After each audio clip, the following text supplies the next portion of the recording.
Ooh. Last night, the Browns and rookie quarterback Cody Kessler were hanging in there against the Ravens. But after an ugly drive, Coach Hugh Jackson decided to bench Kessler for 37-year-old Josh McCown, who came in and stunk up the place. Browns lost. What's new? Coach Hugh, what's up?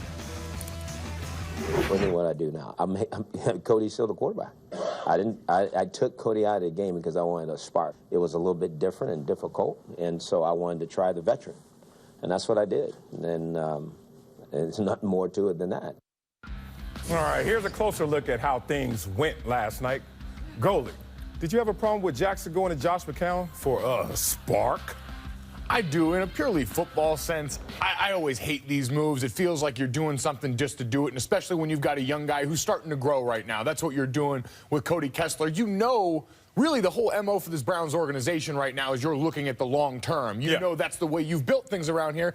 But I also understand from a football sense, from a team sense, those guys out there, you owe it to them to try and get a win at some point because it's hard going to work when you're losing as much as they are at this point. So it's tough for me, but I'm always against these quarterback changes. It breaks up the flow of everything, and that's such a zzone where getting into rhythm means so much. And it causes an issue with your trust and your trust in your coach.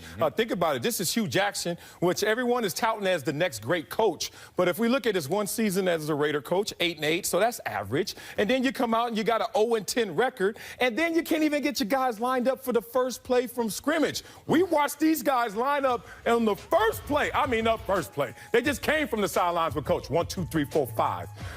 Yes, check your head if you want. 6, 7, 8, 9, 10, 11, 12 guys from the first play of scrimmage, which sets the tone, which lets you know, is this coach, is this team going to be something going forward? Is the arrow pointing up? The jury's still out on him as a coach.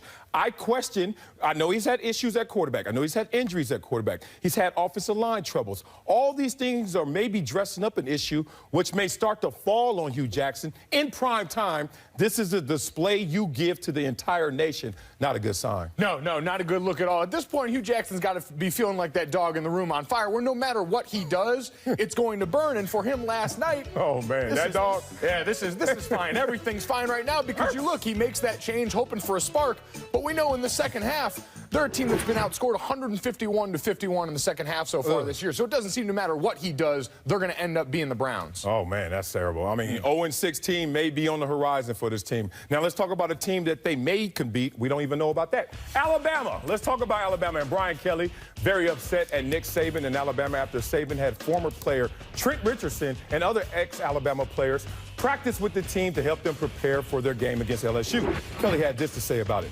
I think it's absolutely ludicrous. Doesn't sound like college football to me. By the way, this is totally allowed under the rules. Goalie, you played for Brian Kelly. What are your thoughts?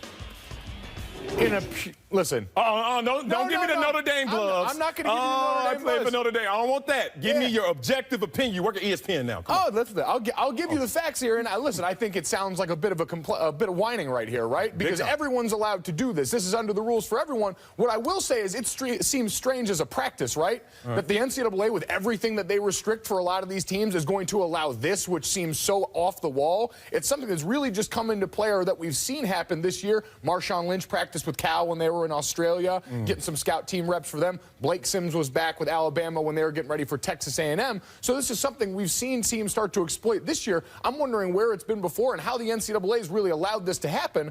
But as far as Brian Kelly's complaint, this is a level playing field. We can all do it. We know some people that are available to come help out if you need it. Okay. So I don't know why you wouldn't make use of some of those resources. Oh, they're struggling enough already at 3-6. I don't think they need you or anybody else on that level to come back. Now, that's probably a good call.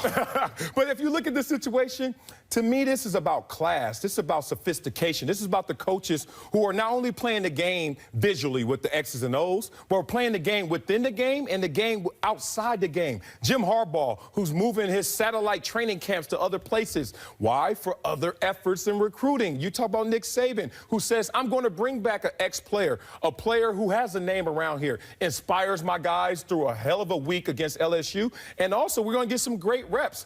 I think the coaches who are not looking through the landscape with that level of vision, with that wide a scope, are the coaches that are getting left behind. It is, and just like the satellite camps, we see a lot of the complaint because it's something that's very jarring, right? It's something we're not used to seeing.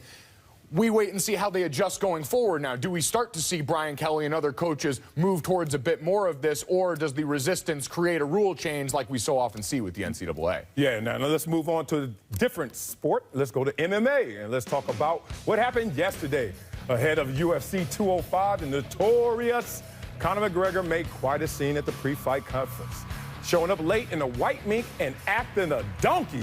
Let's relive this. Sorry I'm late, I just don't give up.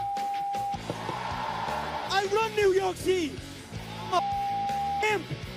Fucking guilty mink. My legacy, I'll be immortalized after this one. Coach is an author. He's an author of a book. Best-selling book, we do it all.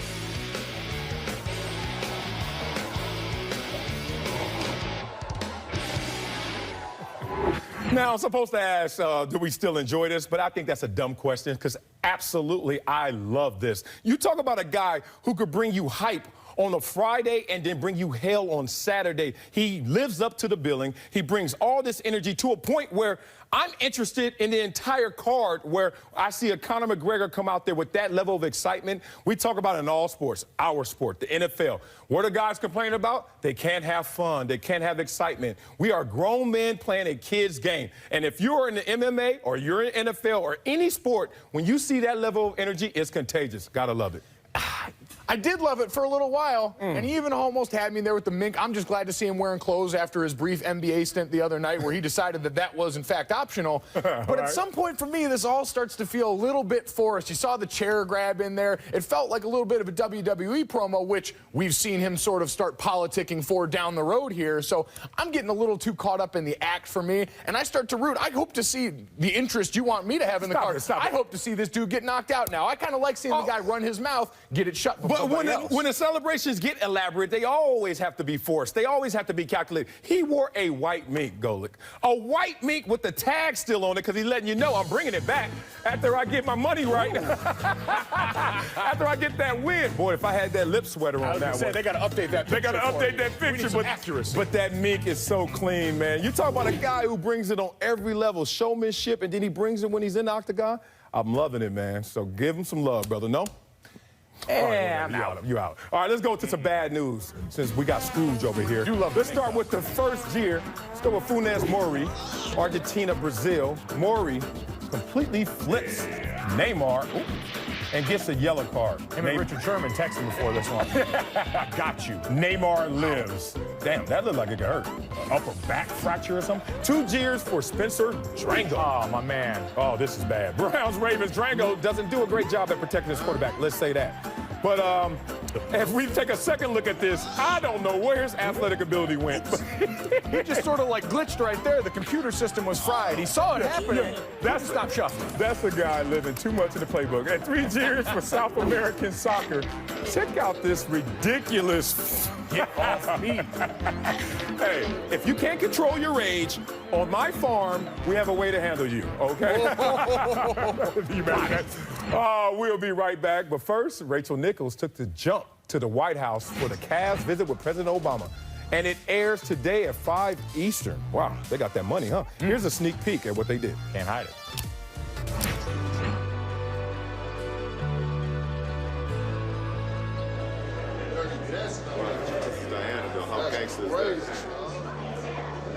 Finally get to meet the president and first lady. Is just, I don't know. It's kind of weird. You did put a shirt on for the occasion, like President Obama asked you to. Yeah. Oh, of course.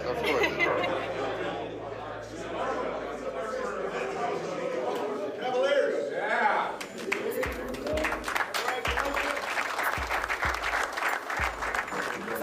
Great job. Nice to see you. Speaking of old guys who can still hoop.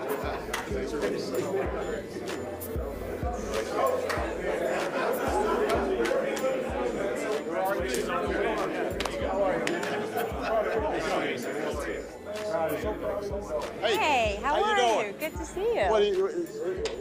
Is this on camera here? This is ESPN. Being recorded. ESPN. Yeah, you're being recorded. Can you say what these White House visits mean to you, to have all these sports teams come in over the years? It's so much fun, and it's especially great for the staff and people who work in government who are crazy fans to be able to meet the heroes and cheer them on. Do you know any crazy sports fans? Oh, No. no. We ready to go, guys? We ready to roll? So, from the 2016 World Champion Cleveland Cavaliers, we wanted to present this 16 Obama jersey. I like this. Come on, guys. The only thing is, though, these sleeves get tight. Can I tear these out? I'll show you exactly how to do it. All right. Well, why don't we strike the podium here so we get a better picture? Team, come on up.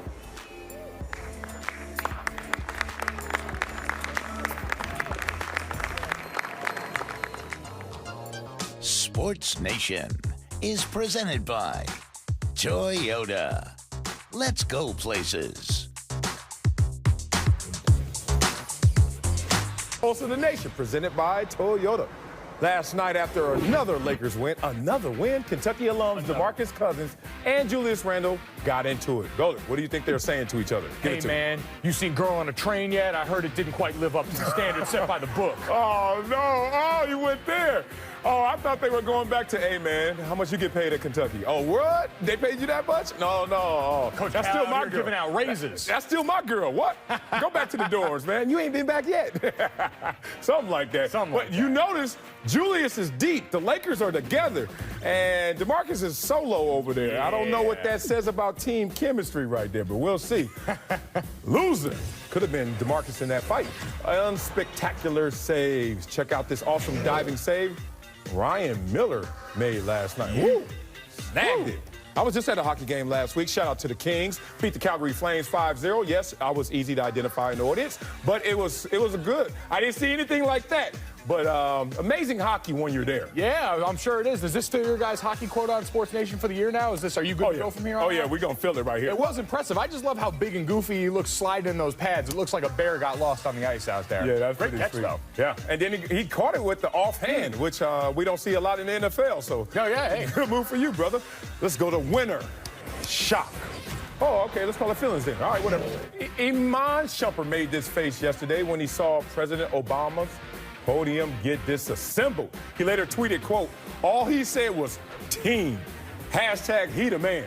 Goalie, is this level of shock justified? Oh, it absolutely is. You saw what he did to a table with just one word. He's thinking, imagine what he could do to me if I slip up. So he's making sure he minds his P's and Q's while he's in front of the president. I mean, he's getting that King Joffrey Joffer on Oha.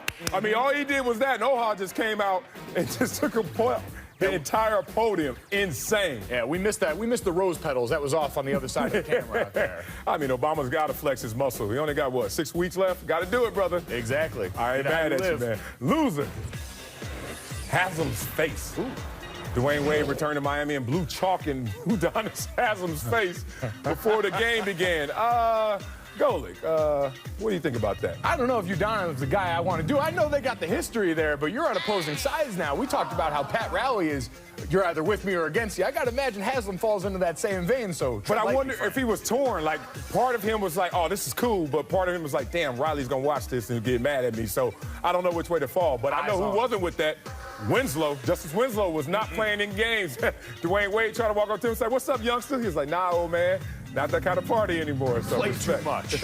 Loser. Let's go with the Mets fans.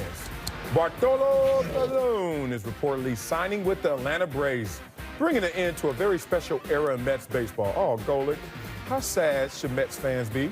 I feel like they need to turn on that Sarah McLachlan music right now and just hit the sad B-roll of great Bartolo moments. It's rare that you get to see a fat man do the feats of athleticism that he's accomplished in his sport. They will long look back fondly on these memories. We're going to miss him. Big sexy, Bartolo. Big sexy, big chunks, man. Another guy who says don't let the fat fool you, man. Yes. He's been out there balling for a long time.